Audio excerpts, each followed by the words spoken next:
Hi, besties. Thank you for joining this week. I have your favorite weekly co host, Georgio Takounakis, joining me.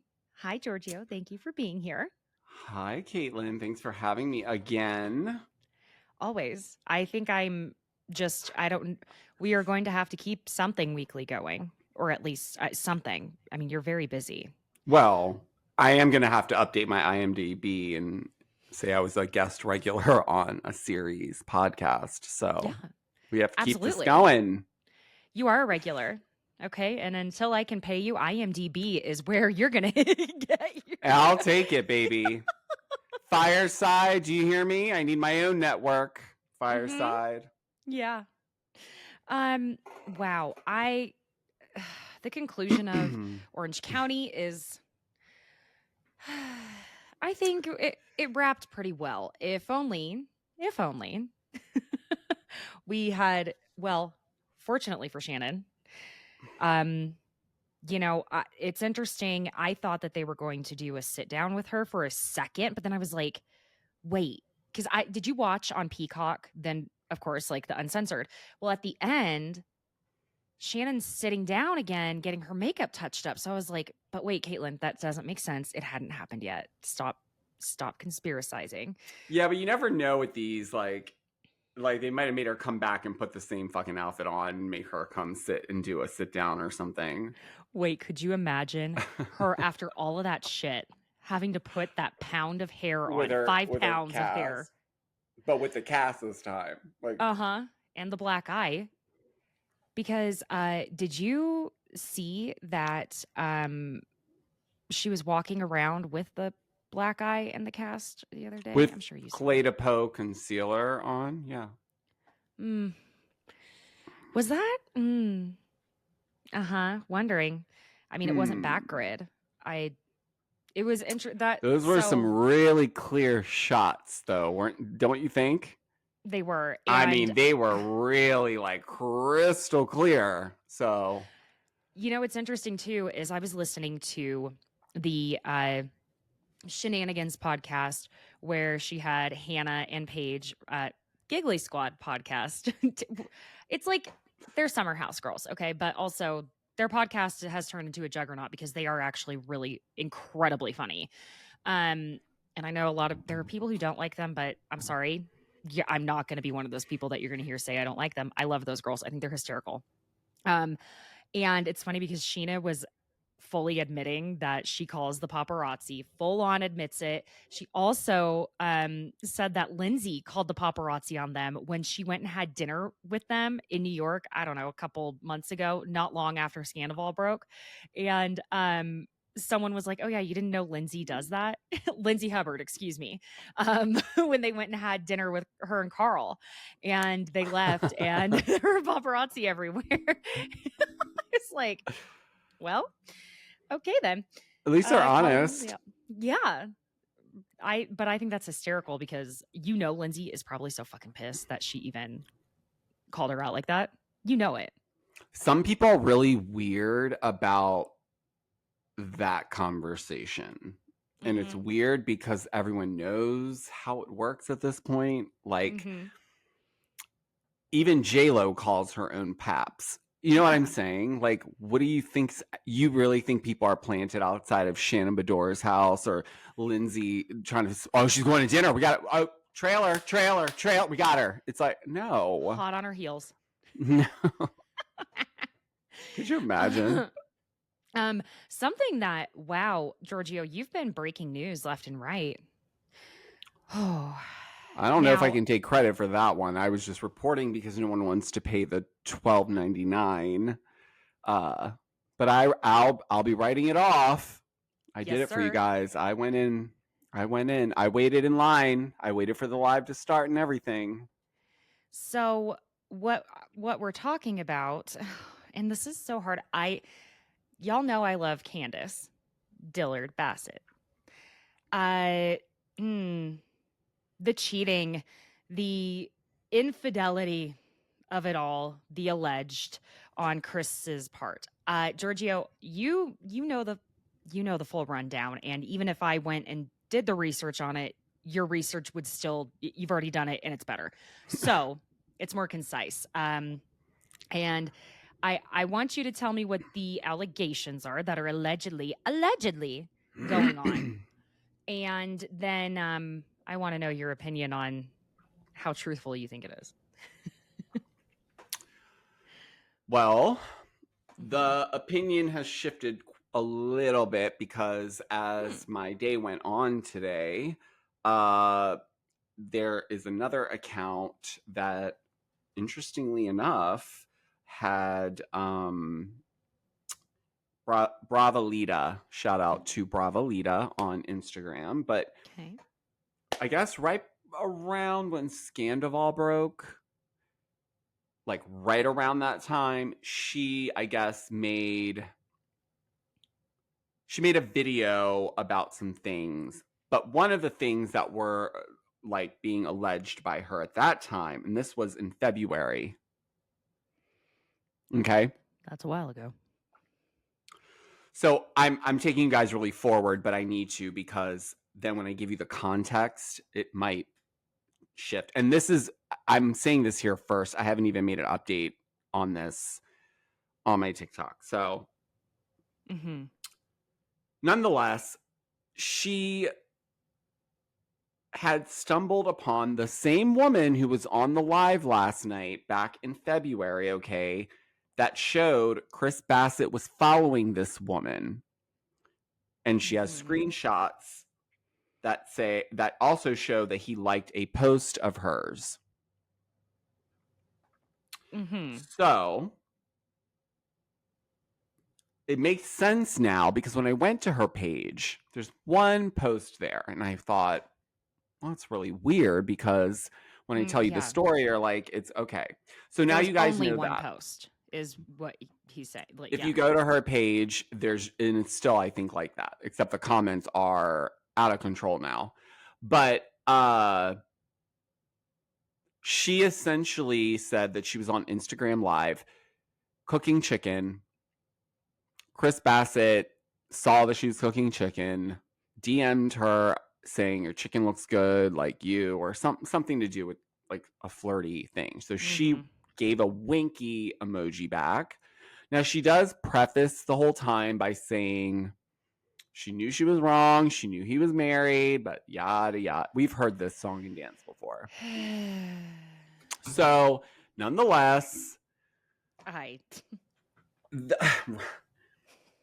it's just like, it's almost like a script at this point, because when I get into the rest of it, you're just kind of like, okay. So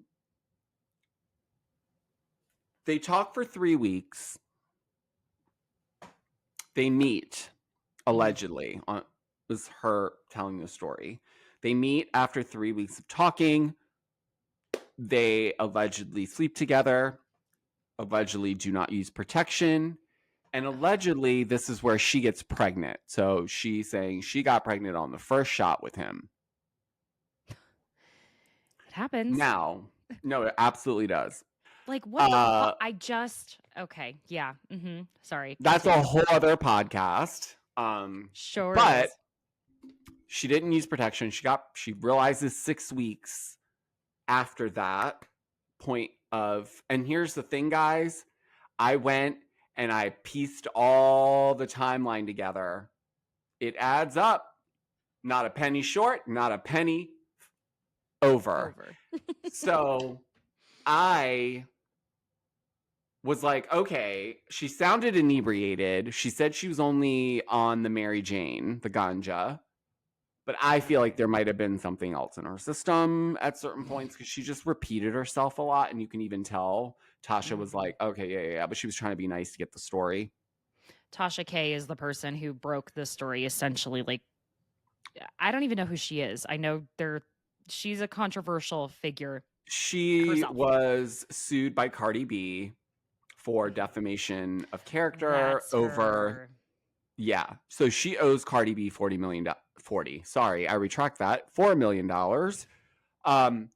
But so I got a lot of flack this morning from both viewers and a couple content creators that were like, why did you post her? Why did you give her airtime?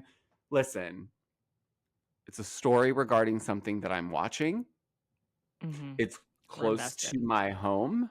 I Yeah. uncovered something very similar in the end of their last season that changed the Mm-hmm. trajectory of how I feel they're looking into stories and what's being hidden, what's not, and they will pick those cameras back up now, won't they?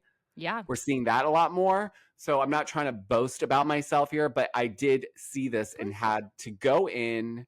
And guys, I live here. So I Mm-hmm. want to know, because if I can assist or clarify or whatever, I'm happy to do it. That's what I'm here for. But He lives in the Potomac area, just to clarify.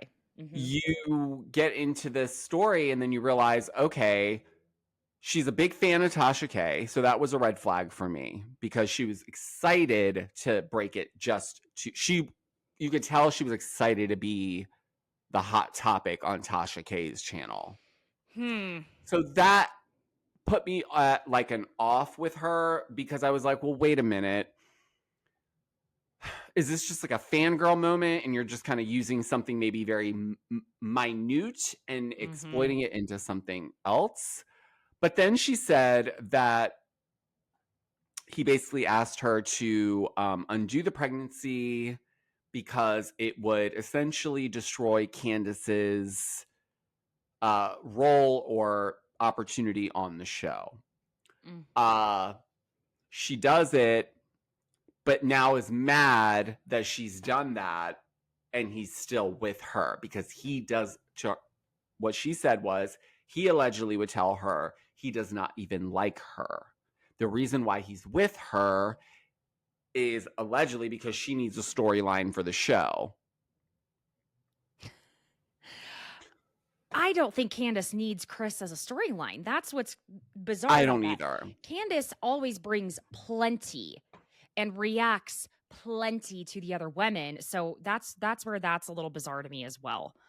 The other thing that was a little weird was she said that Chris Bassett told her that he loved her. Um and it was like almost like this move on her end, and she kind of said it, she said the reason why I'm coming to you, Tasha K, is because I hope that this will bring clarity to ending their marriage and he can finally make a decision. Take her feet, but it was generally that was the point. Like because she also says, Tasha, please don't bash him. He's a good guy. He's a good guy. Don't do it. Please don't. But she showed screenshots of what seems to be voice messages back and Mm-hmm. forth, but she would not. This was another red flag. She would not play not even one for her. You have to. You have to play that if you're not gonna. Yeah, a screenshot of a voice note. Get the fuck out of here. I mean, there was like 3 full screenshot pages of just them talking. So you couldn't play one? That's weird. Number 2, Wait, don't voice notes? They go away after you listen to them not if you keep them. But she on had it Instagram, they have though. it on vanish mode. It's on vanish mode. So I don't know how that works. She must have been. But see, if she screenshotted, it would tell him that she was screenshotting in vanish mode. So I don't know how she was able to get that. Anyways, Mm-hmm. she can play those. Red flag. Yeah.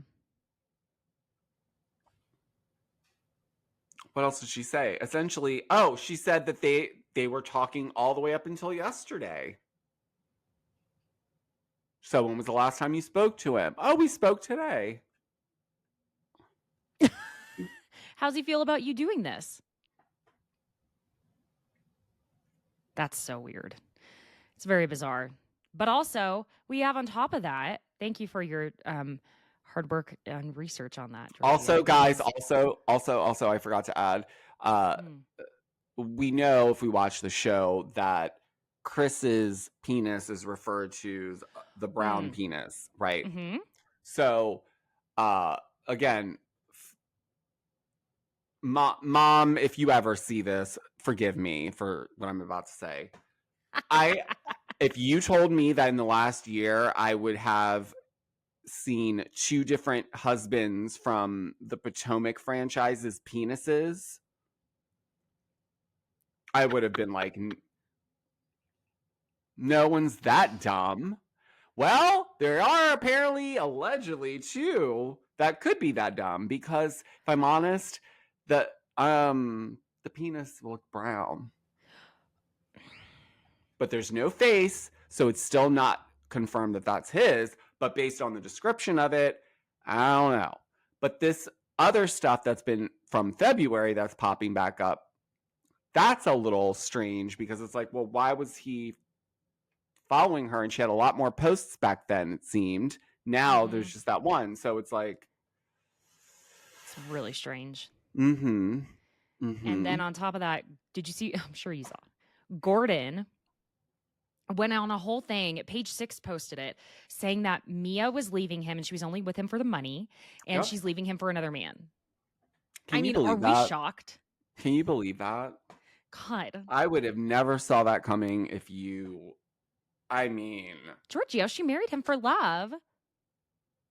We just saw her in the trailer when Ashley threw the question back at her. Did you get married for money? Maybe I did. Yes, I did, actually. Nice to know that he was giving her a free pass, though, and she still messed that up. But it's because he doesn't have access to that money anymore. Right? Yep, pretty much. And then on top of it, I guess there's the rumors are flying around that Lenny Hochstein and his mistress, fiance, Katerina, have allegedly broken up. So the Bravo and Cocktails podcast was talking about this, and I only had a little bit of time to listen to some of it. There are only so many hours in the day, my friends. And if you want more, go ahead and listen. But basically, Katerina had deactivated her Instagram account, and she hadn't been posting photos of him for a long time. The most recent photo that Lenny has put up is of him cooking pizza with the kids. And so, they were kind of speculating, maybe, and all alleged speculation, that maybe the prenup for this wedding, because clearly, do you really think Lenny and Katerina are in love? Come on. Of course they are. Oh my God, I know. Listen, you don't always find love in a conventional way, but when you do, you do. You hang on. That's on right, to that. baby. You don't let it go. Oh my God. And of course, the one thing I forgot to look up. So you posted first, I saw the picture that you posted of Mauricio with Leslie Ray Vega. Is that? So fun fact, the reason why I got those photos, shout out to Dr. Estella, my friend on Facebook, who we've been friends on Facebook for 9 years. Okay. Very kind, Mauricio's mother. But yeah, she's the one who posted them to her Facebook, proud mama moment. And I saw Leslie Ray Vega and I was like, wow, I haven't seen her in ages. Remember, she like popped up in my mind then I looked at her page and I was like, oh yeah, she works at the agency. That makes sense. So that's the only reason they were hanging out, guys. It was a work thing. Duh. And also to clarify, guys, it turns out that she was Mo's dad's date to Dancing with the Stars, not dating her, because he does have a girlfriend. Right. There you go. I was going to say, they weren't, Like, come on. Also, I have the video from Estella when she's like, and Leslie is not even sitting with the family. She's sitting behind them separate. That's interesting. I find that very interesting. Oh my God. And then this was just funny to me. I know you saw this, where Jax Taylor was being accused of holding up and delaying a Delta flight by like hours. And first people were tweeting about it, saying that he was throwing a fit in first class and it was all because of him and Well, it turns out that it was actually not even his fault. His seat was malfunctioning and wouldn't go up from the reclined, that's the word, reclining position. And so those stewardesses were telling him, you have to put your seat up for takeoff. And he's like, I can't, I'm trying. And the whole thing got blamed on him. And this flight took off like 2.5 hours late. I'm laughing. And it wasn't even his fault. But they just assumed it was. They're like, oh, Jack's just being an asshole. I mean, if the shoe fits. But oh my God. And then that just reminded me, I don't know how I missed this. He's going to be on Watch What Happens Live tonight with Taylor Green. Armstrong? Oh. Taylor and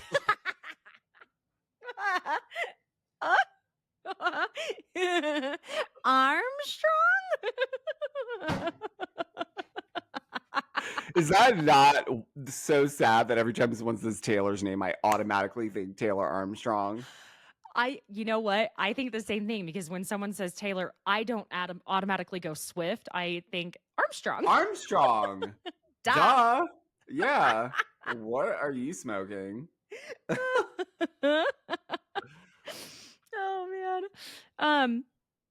And then before we hop into Orange County, our wrapping up of this season, it looks like there are some allegations that allegedly, I'm so sick of that word, things have gotten messier with Jen, Pedoranti, and Ryan, and it's causing production. We already knew this was going to happen, though, clearly, because they're not stupid. Heather Amin may be coming on the show. Oh, really? You don't say. Really? We didn't just get a small preview of her remix in that one episode? No. Oh, okay. Yeah. Okay, so we're going to take a very short break and come back, and we're just going to hop into Orange County. Did I miss any news? I always feel like I missed something. Did I miss anything? Oh, anything that was relevant, I think we discussed. Oh, good. Okay. All right, friends, we'll be right back. Stick around. Listen, I love a nice cold glass of white wine at the end of a long day of toddler momming and, well, bravoing, because we know these Bravo libs don't really give us a moment's rest. Am I right? Something else I love is brunch with my friends on the weekend. And when I go to brunch, you know I'm going to get a mimosa. But did you know that Seagram's Escapes came out with a brand new flavor of mimosa? Not only that, this is in collaboration with our very own Cynthia Bailey. It is a new flavor from Cynthia Bailey with sweet berries and a refreshing bubbly finish. Check out Seagram's Escapes for the new collab with Cynthia Bailey. You must be 21 or over to drink alcohol. Well, the season's over, Georgio. It is. Sadly. What do we do? We have a busy end of October and November and Christmas, it seems. So we might need a little rest. But it's Bravo. They don't let us rest. Oh my God. No. I know. Never. There really is a man upstairs that's like, Yeah. Pull the lever, Kronk. It's just alert the content creators before we hit the press with it. Now. It's like, what is going on? Who sends the alarm off to be like, please do you ever want to know, like, who is the first person that starts the traffic? Who's the first person that, where is it coming from? Ugh. I'm tired because since I wasn't well last week, I'm much better now, clearly. Back to my annoying self, which, listen, I like to say I'm annoying in an endearing way, but if you ask some of the commenters on YouTube, I talk about myself too much. So, oh God, the YouTubers are so mean. Yeah. Like, what do you fucking want me to do? If you want a robot, you know there's AI out there, right? They can probably write up the script of a recap with their own fake opinions, and they won't talk about themselves. I am a fully formed human being, so is Georgio, so go fuck yourself. Also, first of all, if you're new to my podcast, you should know I jump all over the fucking place. And I don't need you to tell me to hurry up and get to the point. Just skip. Exactly. There is a skip for 30 seconds instead of the whole thing Skip for a it. reason. God. Which It's also, by the not way, that don't skip it bad. when Giorgio is releasing his new podcast tomorrow, Friday. Is that still Yes, Friday creating the the 13th? creator. Mm-hmm. Yes, I am so happy you brought that up. Thank you. Yes. Yes, we are launching tomorrow. I was very, very fortunate to be asked to be a part of an episode, which was so much fun. I could have talked y'all's Yes. heads off forever, literally. We honestly, that's why we created the podcast, because we love chatting with people outside of the content we discuss. Mm-hmm. And it's like the perfect place to do it. Yeah. But our first episode features a conversation with Julie Goldman and Brandy Howard from the People's Couch, and all them from all those places. So that drops tomorrow. Formerly, yes. Formerly Jeff Lewis podcast. Formerly Jeff Lewis, radio. and that gets a little interesting. So you want to talk about Juicy? Yeah. So thank you. Very excited for that, and yeah. I know I'll be listening, and it's y'all. It's really interesting too, because what would you say the best word to describe Natalie is would you say clairvoyant? Would you say she is a psychic medium? Okay, but she's also, but for her, she comes at it from an angle of spiritual coaching, which she's a friend first, but she's also my spiritual coach and has been for the last year and a half. She's so wonderful. I adore her. You obviously saw how crazy it was when she pulled your card. So she pulls a card for each guest at the end of the episode to kind of give them a little bit of a view into what's ahead. And Caitlin's is really funny because it was like it was like crazy. So y'all definitely get a kick out of that. You have to listen to it. It was really fascinating. And everyone I've told about it afterward was like, holy shit. And I'm like, yeah, well, it's wild. I want to book with her as soon as BravoCon is done draining every ounce. I mean, I feel like Bravo right now has me by the ankles and is shaking out my pockets to just there's got to be another penny or dime in there, Caitlin. Come on. And we haven't even gotten there yet. Listen, I'm going to have sleep for dinner. I'm going to have oxygen for breakfast, because apparently food, how are we going to pay for that after all of this? There's air and cigarette smoke in the casinos that we can eat. There you go. I'm sure we get a nice little shot of energy from that. Oh yeah, a nice little surge. Yeah, why not? Okay. Oh, Giorgio, we're talking too much about ourselves. Excuse me. Oh, sorry, guys. I wanted to let that comment go, but I was like, man, fuck you. Anyway. Sometimes you can't. Sometimes it hits you at the right day, and you're just like, it really does, man. It really does. You are a monster. Listen, I'm fully capable. Okay, I am. I have lots of those Scorpio placements. Let's just put it that way. Don't take me too far. Yeah, okay? See, people need to be careful. That's why I always tell people, you don't push people. You don't know what's going on. No, and you don't know what their moon sign is. You better cut it out. Scorpio. See? Yeah, there you go.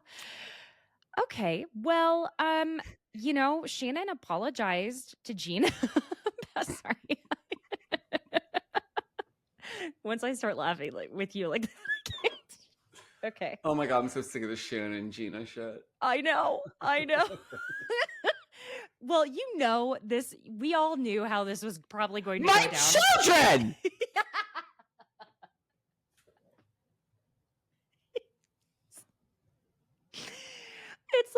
It's like if we only got 2 parts, we knew after such a good season, I think.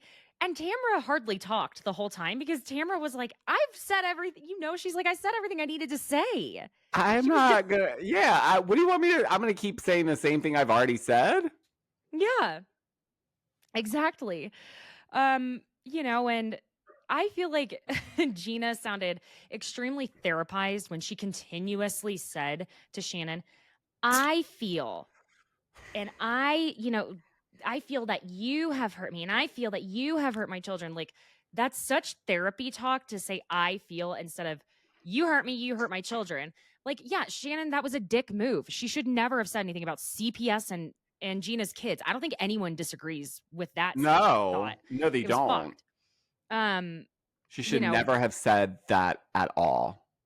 I mean, it makes me wonder how hard this would have gone down on Shannon regarding the DUI if she hadn't done that, if Gina would still have a leg to stand on.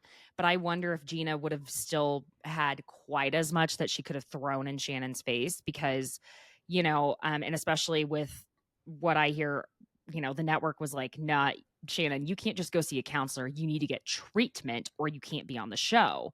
Yeah. So I wonder if at least that very particular aspect hadn't happened, if it would have, been that serious. Probably still. I mean, well, she's going to have a lot thrown at her next season, that's for sure. Oh my God. Oh my God. So then they go to lunch, we see all the behind the scenes of them being like, fuck Gina and fuck Shannon, whatever. And we get the flashbacks of the whole season with the Shannon and John segment. And the funniest part to me will just always be when Shannon is yelling at the I do you, you do me party. We have arguments that paralyze me. And it shouldn't be funny. I'm sorry. I know it shouldn't. But what makes it even funnier is on the sofa, Shannon goes, I'm excited to dive into this. No, you're not. What? Shannon, you are not fucking excited. I am so glad you brought this up because I've been dying to talk about it. Thrilled. Oh my God. Like, I was like, Shannon, get the fuck out of here. She's so full of shit. Oh, sorry. I thought I muted my mic while I was moving it around.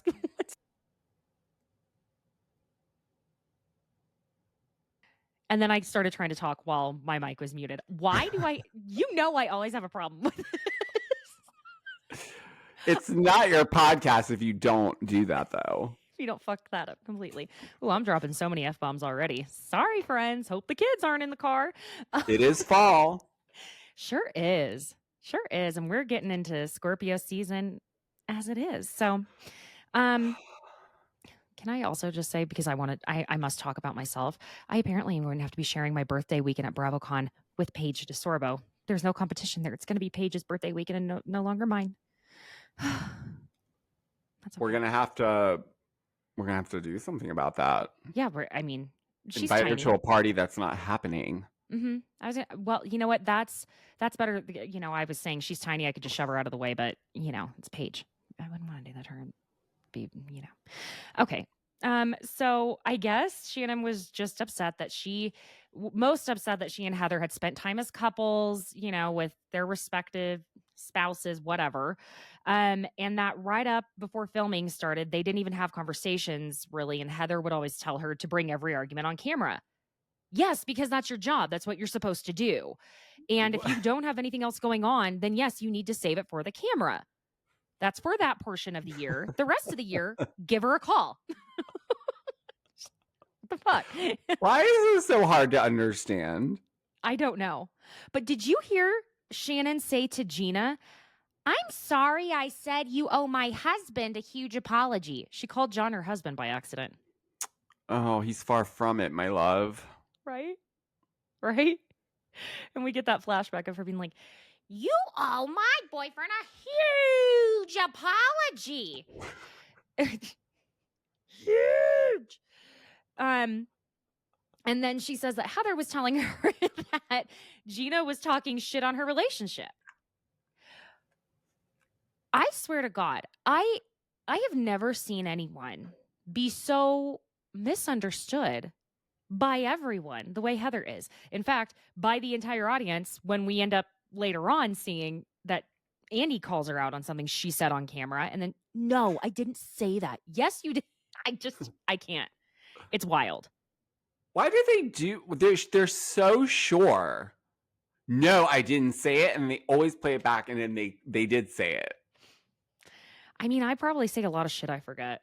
I don't know. That's the only I thing I would can just think of. play. I would just be honest. I'm like, did I say that? I don't remember. Roll the tape. Well, but then I wonder if like, sorry, my nose, ugh, allergies right now. Excuse me. I wonder if like them laying down and saying, "Oh, I don't know, maybe I don't remember saying that," and going like the Lisa Rinna route with it, if that leaves the door open for them to manipulate everything you've ever said and turn it if you're able to be like, "Oh, well, I don't really remember." And I kind of wonder if production tells them, "Hey, you think you didn't say it, then you need to say I did not say that." I just out of curiosity that crossed my No, mind, that's an interesting point. you know. Mm-hmm. But I do find it interesting that because listen, Shannon needs Heather to be her scapegoat for everything she does because here's the thing. She can't go after Gina, obviously. That didn't pan out too well. She can't go after basically all of them need Heather to be the scapegoat. Let's just put it let's be honest because they She can't had to the be the others can't. lamb. She Yeah, had the to be others the can't go after sacrificial Shannon, lamb. Gina, or Jen. And listen, they can't take the heat, but also it's only Tamra, Heather, and no one wants that smoke from Emily. I think they're starting to really grasp like, nah, Tamra can be a lot, but I think Emily is like, I don't want that smoke at all. Did y'all not learn when Kelly Dodd came for There you go. Emily the first season? Uh-huh. Called her husband a dork. Emily was going to eat that ass up. She Yep. was like, I'm going to eat you up and this production. Watch. She Say it straight up was like, again. I will kill you.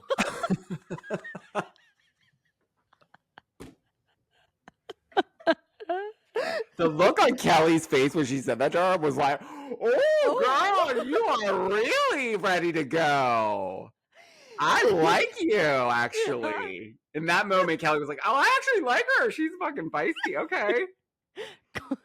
Kelly's out of her goddamn mind. So out of her mind. She's nuts. And then Shannon tries to say the only person she discussed her relationship with is Heather. And she says Heather went around off camera telling everyone something is bad in her relationship, but she can't say what it is because it's in the vault. Okay, again, this is not the only account of Heather going around, oh, but it's in the vault. Why fucking bring anything up if it's in the vault? I hate that kind of shit. Either keep your mouth shut or say something. That's like saying, I have a secret, but I can't tell you. Sorry. Fine. I swore I wouldn't tell. Good for you. Okay, so John would leave after their arguments and ghost Shannon and not speak to her for days, which is what was paralyzing to her because she's never been more in love with anybody than John Jansen.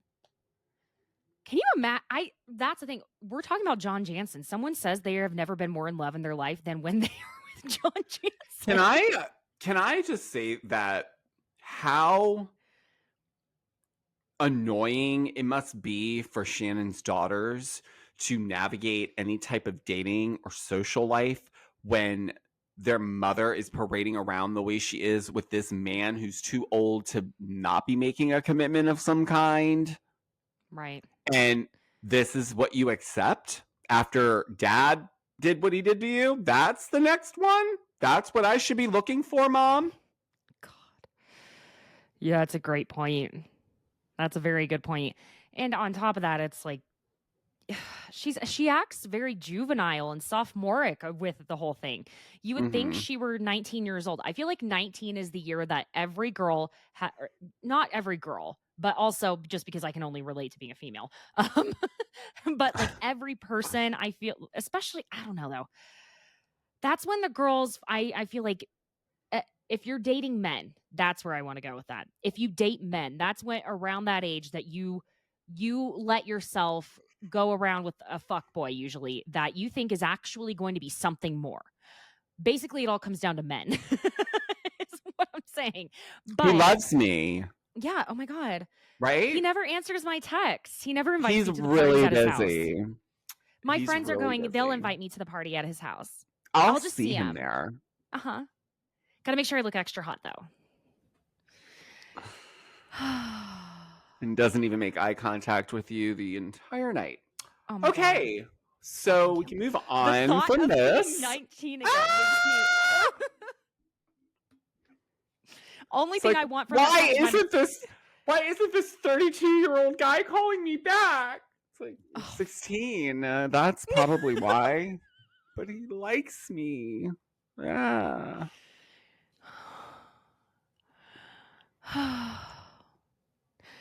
Just pour one out for those days. The only thing I miss about being 19 is my metabolism and my skin. And that's it. Being able to stay out all night and function early in the morning like nothing happened. I miss that. Not that I go out or want to, but I get tired very easily. Oh, same. Like if I go to the grocery store and then go to Target, enough. I am enough. literally spent. Like, don't even expect me to drive home. That's too much. And the thing I'm is, leaving my car at the parking lot. I'm Ubering and I'll figure it out. I know you're joking, but I also know you're serious at the same time because that's how I feel. I am serious. It's like... It tires me out. It does. I don't know why. I'm not doing anything exhausting. It is, though. You're making decisions. You're having to add math, do the maths in your head. And I don't care if it's girl math or boy math. It's math, and it sucks. I opt for the girl math. It always works out for me, and it's easier to follow. I'm just saying. Jeff doesn't understand. I get it, though. Mm-hmm. Mm-hmm. Don't you think cash is free? No, be honest. When you find $10 in your pocket, yeah, that is free. Yeah. Of course. I don't understand what the problem is. Why is that being like debated? Wait, what? It's not coming out of my account. Oh, yeah. Oh, yeah. If it's not coming out of my account, first of all, it exists, but it's like, you know. Mm-hmm. Yeah, I know it's currency. Right. But it was there for me. Like, oh, you spent $10 you weren't supposed to? No, that's just an example. I generally will put 10 or 20s in random pockets so that I will find it, and then it's like, woohoo! No, I'm joking. I don't do that. I was gonna say, listen, that exhausts me even thinking about that. Oh my God. And see, I absolutely, if I did that, I am fully like a squirrel. I would forget where I put all the money, and then I'd be like, God damn it, I really need it, and I'd be tearing the house apart because I'm the squirrel who can't remember where she left her nut. Oh. Her acorn. This is why I would not be a good squirrel. Because I'd go out the day before. I'm like, hope this one half of an acorn lasts me for 4 months. And that right there is girl math. So Heather ends up asking, oh, I'm sorry. So this part was pretty crucial. Excuse me. They all agree that John was saying that he wanted to take the next step with Shannon on camera so that he didn't look bad because he broke up with her a week after filming. This guy's such a dick. I can't even tell you. He sucks so hard. And Heather asks Shannon if she truly believes that Heather is this Machiavellian evil entity behind the scenes. And Shannon's Camille. like, right? And Shannon's like, yes, I do. And Heather reminds her of the drunk dialing she does and calls her the town crier. And Shannon's like, do I go out and drink and have fun for you to say I need rehab and for you to say I get drunk and call everyone every night? And then I'm sorry, I thought it was hysterical that she gets mad at Emily for saying the breathalyzer needs to be on her phone, which, yes, it is a good invention. We've been saying this for years, not for Shannon, but for everyone, for mankind. There's a lot of people like Shannon, though, that they get really drunk and they start calling people. So it's, yes. I don't have drunk dialers in my life, and that's... Thank God. Yeah. Yeah. So Shannon says to them, you don't know anything about my personal in-depth life. And Gina says, if we don't know anything about you, then what are you doing here? And Shannon's like, let me reiterate, Gina, I don't like you, but we're on a show and I can sit with you.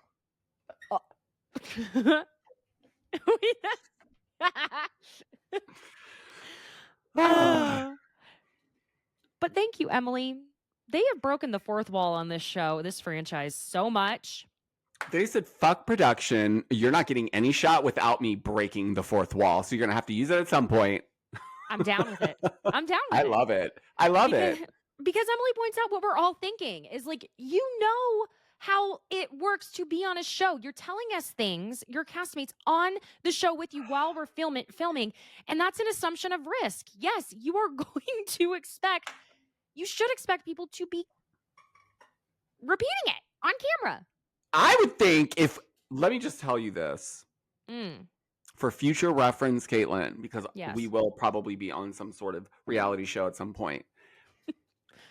If I call you while we are filming that show and I complain to you about something, you better fucking bring it up on camera the next day, goddammit, because I told you for a fucking reason. So you know what I'm saying? I'm mark my words, don't delete this episode. We might have to refer back to it when I'm angry at her for bringing said things up. No, I'm joking. No, but that is part of doing your job. So I'm glad Emily really stood her ground on that. That's not fair. Like, you don't get to just say like whatever you want, even if you don't remember while you're filming a show and she has to have content to argue with you about. You just handed her a platter. It's your fault. Listen, you need to stay sober enough when filming to not be making those phone calls. Exactly. And so that you have the wherewithal to say, look, I know we're filming. This is the one thing I need you to not say something about. And if you don't have the wherewithal to be saying shit like that, then guess what? Fair game. I love everyone, truly. But if it's something questionable that I don't want out, I'm not going to tell my castmate. I don't care if we're friends or not. No, no. I'll tell my dog. Yeah, he's down there saying, "Listen here, and tell me anything." Anyway, I don't know where I was going with that. My brain malfunctioned for a minute, and it happens from time to time. Excuse me, and everyone agrees, they can't be faulted for bringing up the shit she tells them. So then Gina's reiterating, look, you can't be mad at us for bringing it up because it's our job. And Shannon apologizes to her again because she says that's what she was told, was that Gina was the one talking shit. And she goes, so then why don't you like me? If all I've done is nothing to you, I don't understand it. And Shannon's problem with Gina is that in her first season, when Shannon was going through this acrimonious divorce, Gina said she masked with alcohol. Okay, yeah, everyone on this show does that. I'm sorry. And excuse me again, sorry. Gina points out, we're on a show. It's our job is to say how we feel and to say the truth about what's going on. My job is to be Shannon Storm's big door. Why? Again, I'm just going to say, thank God she did not have this incident before the reunion. That's all I could think about the entire time. Do you understand me? I was like, ooh, if we could flash back to a headline right now, this would not settle well. You know what I mean? But it was like, 10 days. 10 days. You just missed it. Not that I was anticipating that happening at all, but it's wild watching this and hearing her talk the way she is. And then just a week and a half later, it's like, I have a drinking problem. Reverse. Like, come on. I don't think she reversed.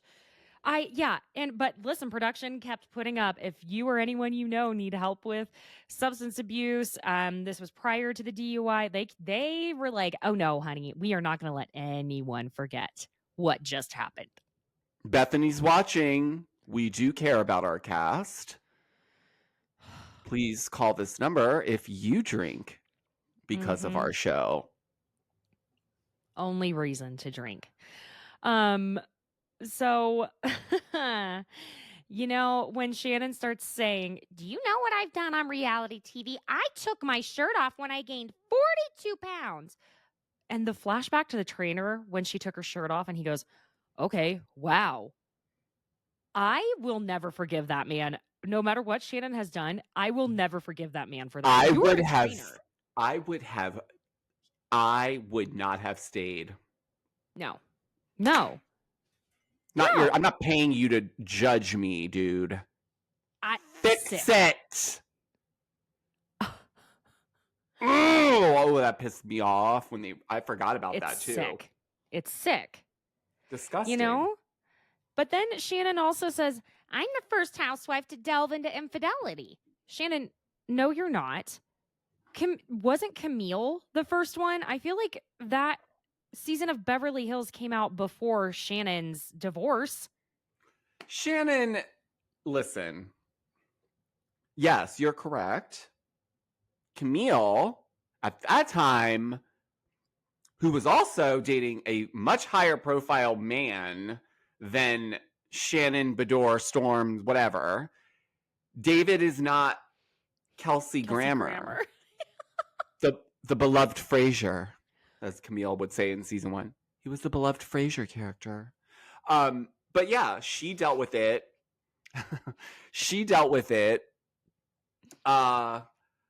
Shout out to Camille. She's a wild card and I love her so much. But yes, she unfortunately had to have that happen to her on camera.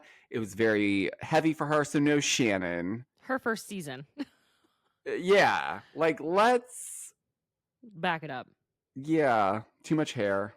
Yeah. She's trying to take the Teresa Giudice route. It felt like what is she going to say? Because she didn't give birth on the show, but I gave birth on the show. I went to jail on the show. I got divorced on the show. I got married on the show. Well, Shannon, if that's the route you're going, you should have. Right, but can we also agree though? Those were not fucking challenges that were sent to your doorstep to have to do this season. You got yourself in those positions. You just so happen to be on a show. Like, it makes it seem like I gave birth on I got pregnant for the show and gave birth on the show. What else do you want from me? It's like, So, and they're all pointing out they've all had to deal with shit. Like, I guess, I don't even remember this. Emily got weighed at Tamara's gym on camera, and Tamara's custody battle, her divorce, her dealing with one of her kids not speaking to her anymore. Gina got her DUI on camera. Like, it was a whole thing. And it's just, Shannon won't stop digging in on it. And it's, Shannon, listen, we all love you, but we're starting to turn. It's a little bit much, especially what we know now, I guess. She might need this. I think so. She might need a timeout. Yeah, she might. So. Apparently when Heather, Gina, and Emily were filming a scene together, as soon as the cameras went down, they were talking about Shannon's relationship. And Emily says that Heather asked production when they were going to start following the Shannon and John shit. And Heather says it wasn't just her saying that she was that they needed to follow that. And Shannon starts getting mad. Oh, thank you, Heather, for saying that to production. As if production is not privy to the shit going on. It's bizarre to me. Like, Shannon's, I think, still trying to live in this world where she's like on the Truman Show, when in reality, she's on a reality TV show that films for 3 to 4 months. We're not. That she's not an executive producer on. Exactly. Then she breaks down and she's saying, that John broke up with her and she's heartbroken and embarrassed. And they all agree that Shannon posting pictures with John on social media and trying to spend time with him is weird and confusing. And he's straight up like not the one. We all could tell you that, Shannon. Yeah. So then, Shannon, a viewer asks, it says Tamara was the source of all the talk and gossip about John and Shannon's relationship. And Tamara says she didn't talk about it, but yeah, we did get a lot of flashbacks of her talking about it. And then Tamara eventually admits to Heather that, I thought you had this smoking gun, but watching back, you didn't say anything. And so Heather, this is the thing that's driving me nuts about Heather. She won't take her wins. She will only focus on the losses that she has within this group, and it's nuts. It's making me nuts. Just say thank you and move on. And this was weird because none of Shannon's stories really make sense with John. It's kind of like Jen and Ryan's stories, if you ask me, because apparently Shannon told Tamara that John left her in New York and she had to go sleep in glam by Pam's room, basically. And it's another story, like I said, that's confusing about John being a dick. And Heather and Emily both say that Shannon told them that John called her a pig and fat, which she fully denies ever telling them that he said that.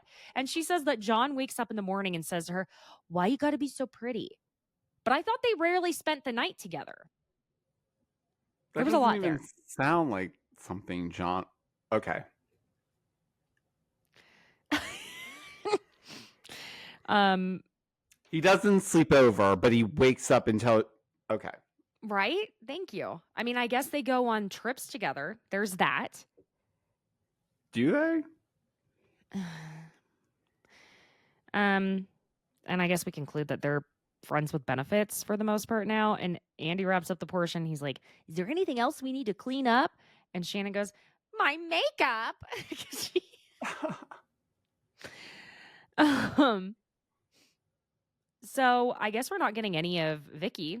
That's how they let us know when Andy was cracking up over the seating chart that someone posted that was all Vicky. He was like, "Not gonna happen, Vic."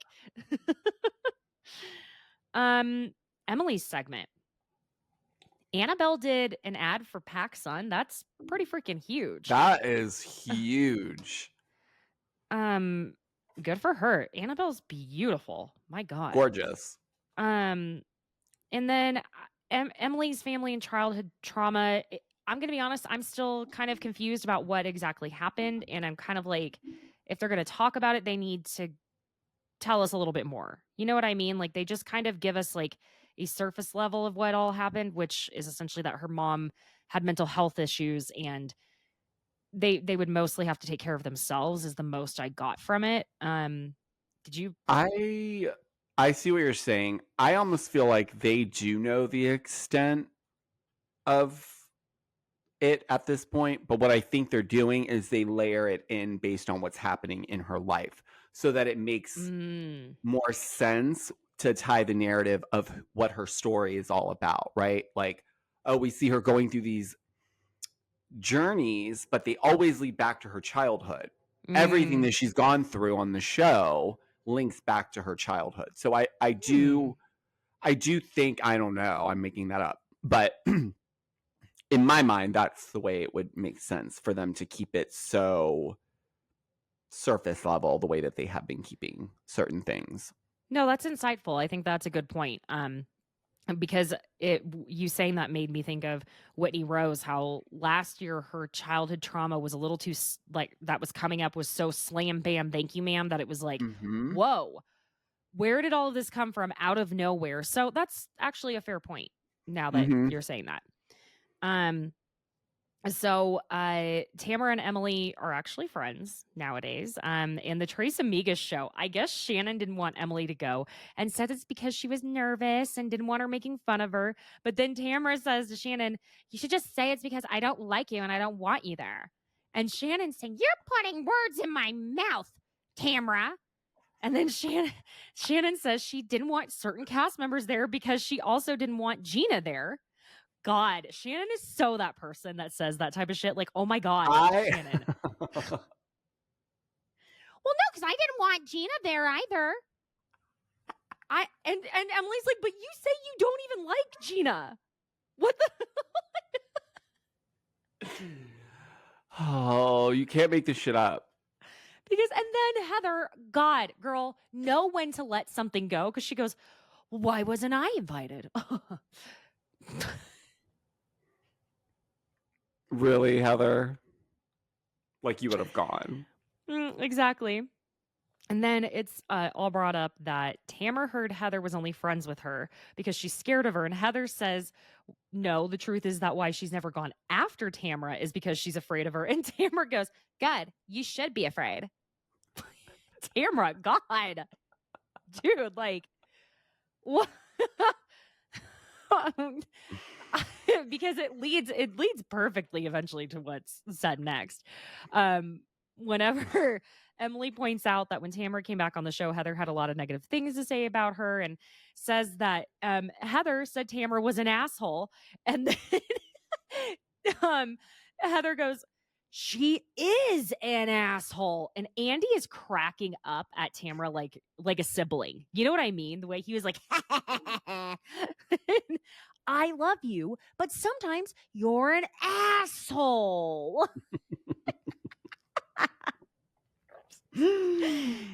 I mean, I love that. This is what I do love about Tamara, that she's like, yeah, I'm an asshole. So what? She doesn't take herself so seriously, though. That's what I think. Agreed. It's more fun. Like, she's on a show about bitching and drama. Like, come on. But that you know what? That's one of the biggest things I look at.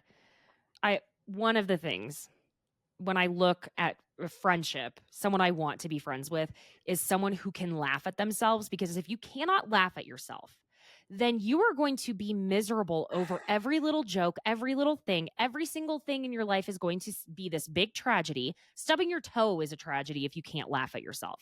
And that's like a huge thing that I think someone, for example, like Shannon, needs to get a sense of humor for herself. Heather needs to get Heather tries really hard. I think she tries, but she doesn't have that sense of humor with herself at all. She doesn't understand how someone could have that humor. It's hard. No, it's not. And don't confuse laughing at yourself with self-deprecation, because that's a totally different thing. I think being able to, just like, okay, like when the whole spider incident happened, you were able to laugh about it. You didn't have a fit over it. Like, that made it that much funnier. Is that you? Or I could have been neurotic and be like, you better cut that part out, Caitlin. I mean, no, leave it in. That will happen from time to time. If you see me out and I see a spider and I act like that, I want you to be warned ahead that that's what's happening. Oh, he saw a spider. He's not fucking Looney Tune. Or me with bees and wasps and things like that. You'll know when I get the look on my face where I pull my chin back and I go,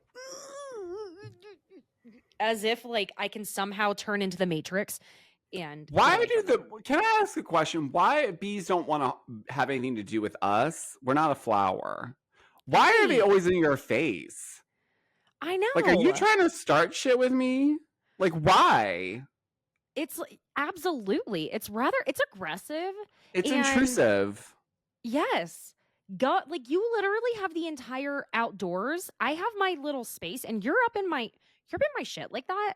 Hey, you want to get in my fucking Hyundai Tucson while I'm on a highway? Do I fucking sit on your flower when you pollinate, bitch? I don't think so. No.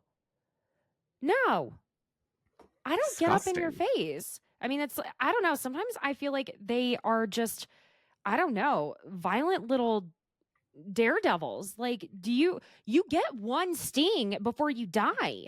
Now, is it worth it? And hornets, I'm like, those fuckers have no sense of any type of, like, you know, what's the word I want to use? Mortality, because even though they're not mortals, they have no sense of mortality. They live life on the fucking edge. They are those assholes who barely strap in for the roller coaster. I don't mess with wasps because they are the killer that never dies. And hornets. And oh yeah, yellow jackets. The day I had to kill that yellow jacket, it was a fucking zombie. I was like, what do I need to do to kill this thing? We always end up talking about this. I can't. I know. I can't. Oh. And then Emily's getting super fucking annoyed at Tamara and Heather. Look at us talking about ourselves too much again. About Heather and Tamara yelling at each other, and Emily just goes, whatever, you can keep arguing. It isn't even about my fucking package, Judy. And someone goes, who's Judy? I don't know. I just say Judy whenever I'm annoyed. No, what she was doing was she was calling them Judy instead of Karen. That's what it was. love Emily so much. I cannot. Hysterical. And so then Heather and Emily are trying to clear the air, and Emily says she thinks Heather takes her as malicious, and Heather's like, "No, I take you as aggressive." And Emily tells her, "Well, in my head, it's not aggressive, it's passionate." Honestly, same, babe. Because I am a passionate person. So are you, Giorgio. We're passionate people. It's that, Balkan in you that gets very passionate, and it in me, it's, I don't know, pure psychoticness. I just we all have our reasons. And then Heather claims that the snuffleupagus comment was about Emily having wild hair when she got out of the water. Heather. Heather. Mhm. If Why someone couldn't called Heather Snuffleupagus, Oh, she would have. she would have had production fire everyone. Yup. Yep. She would. Mm-hmm. She would. Um and then Emily says that Heather told Tamara that she didn't like Emily and she should be fired. And Heather says that she was texting with Tamara, and Tamara was saying hideous things about Emily. And then you went on Watch What Happens Live and you said, "You know who I love? Emily." You did a total 180. And Tamara claims that she said all last season that Emily was the breakout star, and she doesn't deny that she originally, "I didn't like this bitch." Um, the Tamara bitch is always going to be iconic for me. Just bitch. Yeah. I love it. Can I make that my text notification so every time I get a text, it's like, bitch? Yes. Oh, I need to figure that out this weekend. Uh-huh. Oh man, we do. So the loser comment at BravoCon thing is brought up, right? Oh, God. Uh-huh. For the millionth fucking time. No. And Tamara is upset that Heather said on her podcast, when she was asked who should come back to the show, that Heather said Alexis Bellino, and that Tamara texted Heather because she feels like she always rallied for Heather, but Heather would always say Alexis when asked this. And then Tamara says that Heather tells her, "Well, they'll never bring her back. That's why I say that. What do you expect? I'm working with a bunch of fucking losers." So then Heather claims that when she was giving positive answers to interviews asking how it was going when she came back, that Tamara texted her and was like, "Really? Give me a break. It's not that good, bitch." Paraphrasing. And that she then said, "What do you expect? This is what they gave me to work with." And she says she never called anyone losers. Like it's I a mean, fucking show, like on like a series. Like this is all they gave me to work with. What do you can you want? imagine? Like, I just want to take a moment to imagine working on a set with Heather when she's acting. Coming from that world myself, I just know. Like, first of all, there are some people who are great at memorization. I guarantee Heather's that person. There are some people who have to block out every single movement they make. Heather is that person. And I'm not talking about stunts. I'm not talking about intimacy scenes. I'm talking about she has to block out when she flips her hair. Now, there is something to that because there is continuity that you need to have for all the shots. Right. Got it. Especially sitcoms, you have to do things a specific way because they use Mm-hmm. different, it's like doing Angles. theater. Yeah, it's Mm-hmm. like you do the same shot, like you do the same scene maybe twice, if that, in front of an audience, and then they have to be able to have something usable. So it's literally doing live theater, but not at the same time. So Correct. anyway, I could see Heather being that person that, "You're blocking my light. My eye line. You're fucking up my eye line." I could see her doing that, and I am stressed thinking about having Heather on a set only for how she might be with her coworkers. Not because I don't think she would be a good actor. I think she actually would do a fantastic job. I Mm-hmm. What we've seen of that she's done and her work ethic with that, I Yeah, she think, does good. yeah, nothing to balk at. But I would be terrified to be like a U5 or a guest star on anything she had going because she would be very nice, but then it would be when it starts going, if you don't do exactly what she expects, which there Mm-hmm. are the actors that are like that too, that if you don't do exactly, they played out the scene in their head how they expect it to go, and you do one thing. If you say, I don't know, oh my God, instead of, oh my God, they lose their shit. They can't even keep it together. They can't remember their lines after that, and they lose the whole thing. It is so common to see happen on a set. It's unreal, at least with people who are not as seasoned to go roll with the punches. So that being said, that's something that just really popped into my head, and I'm like getting anxiety. Like I'm sweating a little bit thinking about all that. Okay. How'd you like that spiral? I love it. I'm glad someone does. I love a good spiral. And you know what, Giorgio? I am good at spiraling. Me too. Yeah. Alone. Oh. I do it well alone. Listen, I can do it alone. I can do it with anyone. This is turning into something else.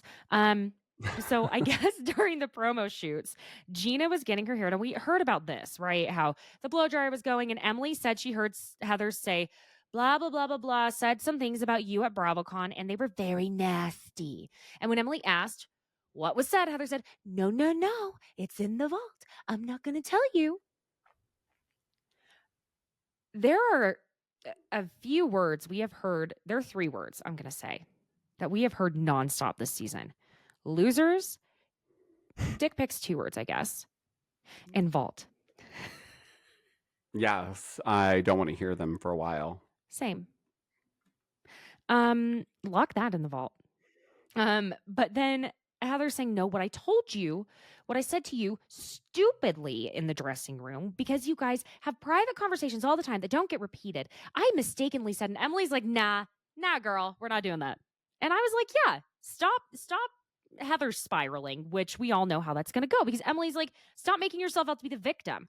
And Tamara says that Heather needs to own what she says, which is true. She only barely starts owning it after Tamara says that to her. It's like Tamara was like, if you don't start, there must have been so much more in my mind that Tamara could have brought up that Heather said, because again, there was a lot of quiet happening from Tamara during a lot of this, which is not the usual. But I also think she maybe was like letting Emily, she said, hey girl, here's the baton. Go. Yes. Yeah. So Emily and Heather just keep yelling over each other, and Tamara freaks out and is like, oh my God, do you have a whistle?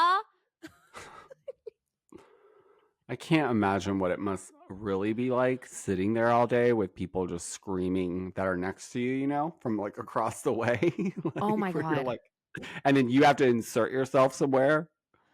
Because there's that moment that is coming up in a minute where they even were cutting it, where everyone's talking over each other. And here's the thing, my ADHD brain could actually piece it together because I'm so used to not being able to listen to Me one too. conversation. Yeah, right? Me too. I understand it, but I don't want it every single time. Like No. sometimes it happens a lot and you're like, what? There's like 7 conversations happening. And I think that's when Andy usually freaks out because there's someone in his ear going, Andy, you got to get them to stop. And Yeah. he's like, because everyone flips out when Andy gets pissed off. But dude, if you had someone in your ear and all these bitches yelling around you, I'd be like, shut the fuck up. Do you know why? Because it makes it harder to separate people's audio if everyone's Yes. talking at the same time. That's it.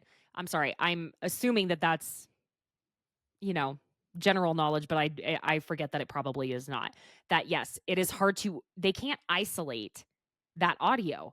It's not like, even if they turned off can you imagine if they were able to just like remotely turn off their mics? I'm sure they can.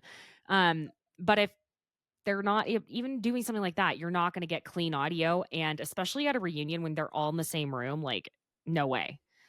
And then Heather and where am I at? I'm so sorry. So then Heather says she didn't know what Emily was talking about during the trip to Mexico, but Emily claims that Heather knew she fucked up the name and was using it for that whole trip. Yeah. Emily's like, fuck your 3rd wall. I'm breaking it. We're going to the 4th. Yup. And Heather said Emily should have come to her about that conversation, whatever, when the blow dryer was on. But Emily's like, the next time I saw you was at the HD party, and I'm not going to bring it up there. And then it's, of course, the whole thing about how Emily acted. And Tamara's saying to Heather, like, Emily was funny at that party. Like, She was. can you imagine how boring that party probably was without Emily acting like that? Give me a break. The HD network. Fireside. Sounds more like porn. At least when Giorgio does the fireside. You're watching Fireside. HD network. Why does this sound like one of those late night infomercials that they did whenever it'd be like secretly seeking single? And then at the end of it, there was always a group of girls in their bathing suits by the couch, and they're like, "We hope you can come out with us. We're having so much fun bouncing up and down on the sofa. It's so funny. My God, I just hit myself in the face with my boob." Do they still have those? I don't know. No, I'm never up late enough. I can't imagine you need them anymore with the internet. But there's always an app for that. And this is that moment. Here's that moment that I was talking about earlier, where Andy brings up Heather saying that, she was calling Noella a loser. Mm-hmm. She said Jen. that. Yes, but I mean, specifically when they were in Mexico, she says, "I was calling Noella a loser." And Heather says, "No, that is not what I said. It did not come out correctly. What I meant was, when you and I had that conversation about cast members, I wasn't talking about them, as in Emily, the group that's Gina, there now. Shannon." Yeah. So my interpretation is that my interpretation of what Heather is claiming, okay, is that she was saying, this is what I've got to work with regarding Jen and Noella, Dr. Jen and Noella. That was too much for that. Yeah. Way too much. Yeah. And then it's brought up that Heather and Shannon had many conversations about everyone there. And it was, not always so pretty. And Heather, I'm sorry, I keep losing my spot. I normally blow up the font size and it's very small. Too late now, Caitlin. So it's brought up that Heather and Shannon had many conversations about everyone there, because Emily says that Heather told Shannon that Gina shouldn't come back to the show, which, you know what? True. But then Heather tells Gina only that they've talked about everyone, and if it's hurtful, she's sorry, but that's the truth. And she says it was a conversation that was playing a game of what if. And Andy does point out, like, I'm sure that's a normal conversation for y'all to have. Like, what if anyone were to leave, who do you think it should be? If anyone were to come back, who do you think it should be? Typical. We all, content creators do it, podcasters do it, we all do it. So all the time. There you go. And that's when these bitches really start talking over each other. And Tamara tells Heather she doesn't think she's held to a different standard, at the same time that Gina is responding to Shannon about Shannon saying Gina told Taylor that Shannon won't be coming back next year. And Gina is saying that it's been about her, as in Gina possibly not coming back next season, not anyone else, because of the whole CPS thing. And listen, this is the moment where, again, I fully agree that Gina was in the right about that. It was fully effed up, and I am on her side with all of it. But, however, I feel like it's a ploy to be used for when maybe she's not asked back, or for maybe when she's gone, so that it can be, well, Gina left because of Shannon. It was Shannon's fault Gina left. She wasn't fired. Gina couldn't do it anymore because Shannon was such a monster. Exactly. And Gina says she basically thinks that if it came down to her or Shannon, she knows Shannon is considered more valuable than her, and she's okay with that. But then Tamara says that Gina was on a flight with Taylor, and that Gina told Taylor she wasn't worried about Shannon next year because she's getting fired. And Gina's denying that adamantly. So, then what Tamara said at BravoCon was that she sat down at a table and said, "So, you're hanging out with the losers." And this was absolutely hysterical to me. Tells you a lot about the relationship between Tamara and Andy, which is Andy goes, "By the way, you've said terrible things about everyone that was still on the show when you weren't on the show. But we're not talking about that, so fuck off." Okay, but I mean, it's a double standard. Okay, now why are you trying to throw a wrench in it? Well, because I'm just pointing out that you were calling them losers. Right. And she said it. It's like, okay, no. Okay, then be quiet. She wanted to say fuck off again. So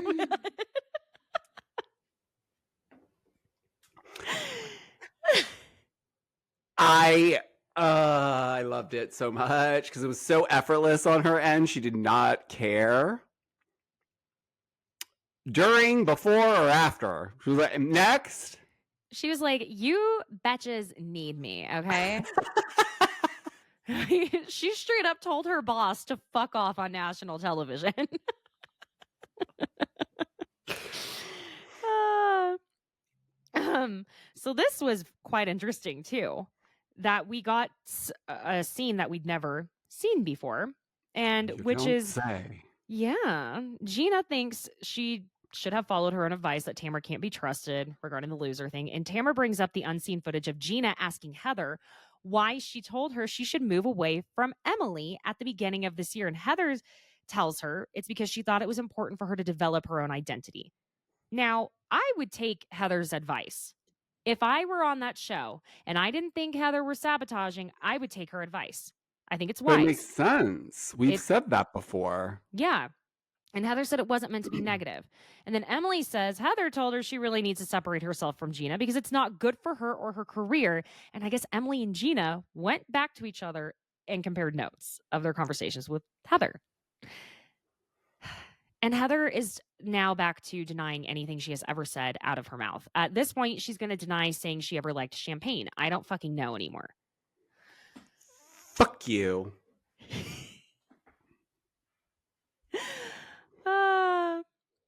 And she then denies the feeling like Tamara took her alpha status. But Tamara's like, "You kept calling me head cheerleader all season."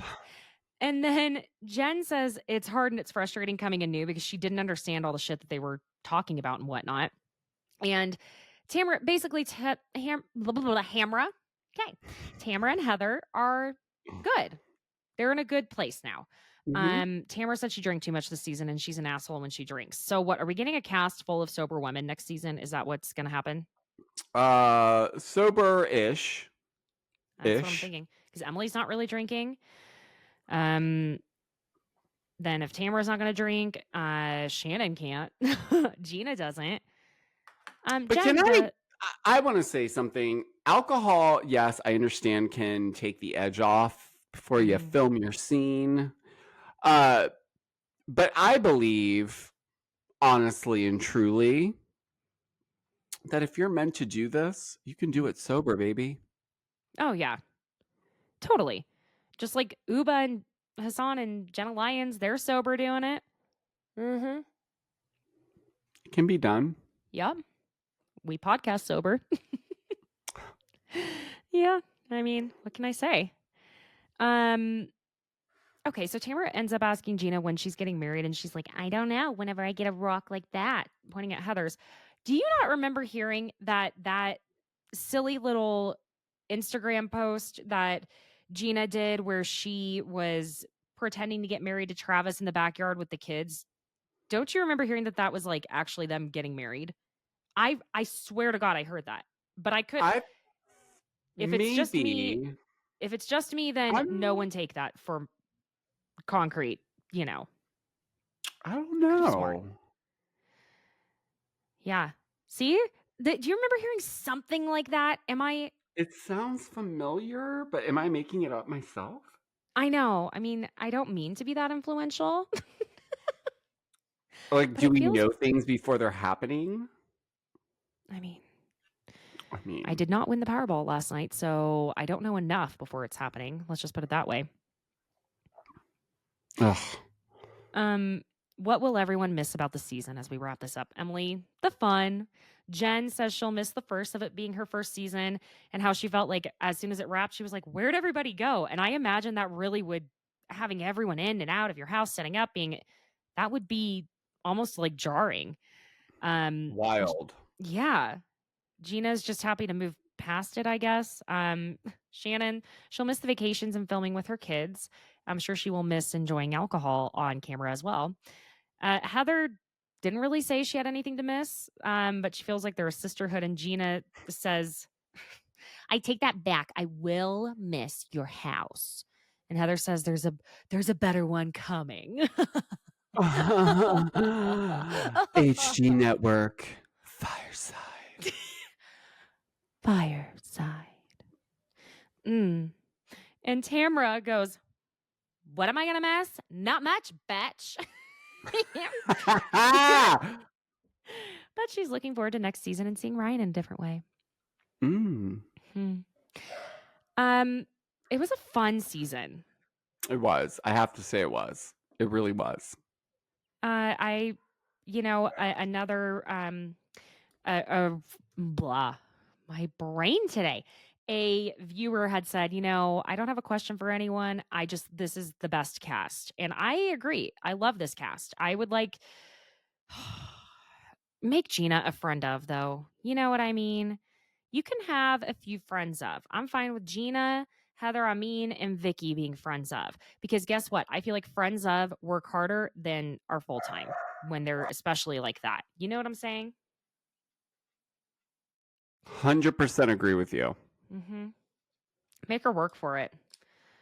Because she got real confused having to try to work for it this season. My God. Yeah, And Taylor, look at Jackie. Look at Jackie from Jersey working her little tail off, trying to get that full-time status, baby. To the point where she's even fighting with Marge. I know I get a lot of flack for this, but I love Marge. So Marge has always been kind to me. I think she's hysterical. I understand Marge because I have a lot of family in Jersey, and I just get them on a different level, I think. So I look past a lot of stuff others probably don't, but it's kind of, well, and like, I don't know, the things that you get made fun of for in New Jersey. It's endearing. I will never forget when I spent Christmas for the first time with my son's dad. And I noticed that the more a family member, and I spent it there in New Jersey, liked a gift, the angrier they would act. You asshole. And then if there are tears while saying, "Oh my god, you fucking asshole," then you did it. You got the best gift of all. I just will never forget the first time I was like, "Oh my god, did I do something?" I really was like, "Fuck, I did something wrong." it's No. very passionate, very emotional. Yeah. Georgie, we're gonna have to figure out maybe. Oh my god, is it so much to ask to like maybe have you do Salt Lake City with me? Would that be? Listen to me like inviting him back while y'all are listening, but I feel like you and I would have fun with Salt Lake City. We've got to pick up with Salt Lake. It's getting I haven't done Salt Lake City the last 2 weeks, and Salt Lake's one of my favorite ones to do because it is so batshit that it's like I love it. I love that. so good. It's oh my god. So yeah, hopefully if you'll have me next week, Giorgio will be back Absolutely. for wonderful. Come back, friends, Yeah. next week for the goss and the Salt Lake City of it all. Okay, be sure and go follow Giorgio on Instagram, TikTok, subscribe to his YouTube, follow him on X. I'm still not used to saying that. He is at Giorgio Says, and be sure and check out his new podcast along with his current podcast. I mean, he's not busy enough. Okay. It's like, God bless you. I know. Yes. So where can they listen? We know where we can find the Giorgio Says podcast and your new podcast. Where can we find that one as well? Yes. So Creating the Creator podcast right now is available on Spotify and will be available to watch on Spotify and the YouTube channel. Great. So the new episodes drop every Friday. So Perfect. Okay. And yours truly will, like we said, be on one. And the first one, my God, that is a great set of guests y'all had. I can't wait to listen to it. I had so much fun with them. They were hilarious. Oh my God. I can only imagine. I can't wait to listen. Okay, friends, leave a cute review and subscribe to YouTube and all the things. And also, I have BravoCon merch and merch I designed that's on Bonfire right now. It's interesting Mm. merch. And there might be. I got it in my head about we ride at con. So I love that. I drew up Andy Cohen, found a photo of him that was really great. He was already in like some Western gear, drew Mm. him up, and yeah, he's just like our little cowboy underneath We Ride at Con. So if that sounds like a fun shirt, I also have It's Not About the Pasta t-shirt that I made. It's about the parm. It's about the white stuff you pile on. Check that one out Mm-hmm. too. Lots of, and Stassi, it's my birthday t-shirt, like all of them. Anyway, okay. See you next week, friends. Bye. Bye, guys.